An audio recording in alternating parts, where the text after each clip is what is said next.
मार्गशीर्ष महिन्यातल्या पहिल्या गुरुवारी एका विवाहितेला हे मिळणं म्हणजे निव्वळ भाग्यच काय ते पुढे तुम्हाला सांगते. इकडे मी शांभवीला शोधत होते तर पाहताय हा असा सगळा पसारा करून ठेवला. त्यानंतर मी चहा बनवला, आई आणि मी मिळून चहा घेतला. हे ड्युटीला गेलेले आहेत. त्यानंतर मग स्वयंपाकाला लागले.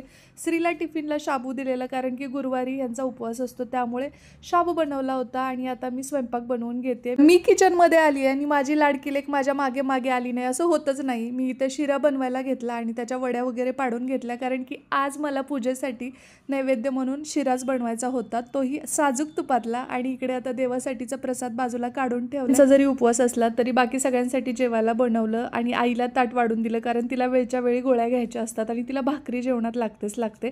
त्यानंतर हे पण आले होते तर त्यांनाही भूक लागली होती. ते म्हटले की मी आताच उपवास सोडतो, तर त्यांच्यासाठी ताट वाढायचे मला. त्या अगोदर त्यांनी आणलेली फळं काढून ठेवते. या इथे तुमच्या लाडक्या शांभवीचे एक्सप्रेशन्स तुम्ही फक्त नोटीस करा. बघू शकता किती ती नाटकं करत असते. काय सांगूच तुम्हाला, तिला बघताना ना दिवस कसं जातो तेच मला कळत नाही. ह्यांना जेवायला वाढला आणि आत्ता तुम्हाला सांगते की हे जे कुंकू आहे ना, हे मला आज मार्गशीर्ष महिन्यातल्या पहिल्या गुरुवारी रिसीव झालं आहे. सो यांचा नंबर तुम्हाला मी स्क्रीनवर देते. एका ताईंनी हा व्यवसाय सुरू केलेला आहे, सो त्यांना नक्की सपोर्ट करा. तुम्हाला हवं असेल तर तुम्ही ऑर्डर करू शकता. आणि यांचंसुद्धा पार्सल आलं म्हणते. डान्स करत होते. बाय द वे मला आता पूजेसाठीचं साहित्य आणायचं. तसं तर तिच्या झोपीचा वेळ झाला, पण मॅडमना आज काही झोपायचं नाही बहुधा, त्यामुळे मग तिला घेऊनच बाहेर आलोत आणि फुलं वगैरे घेतली.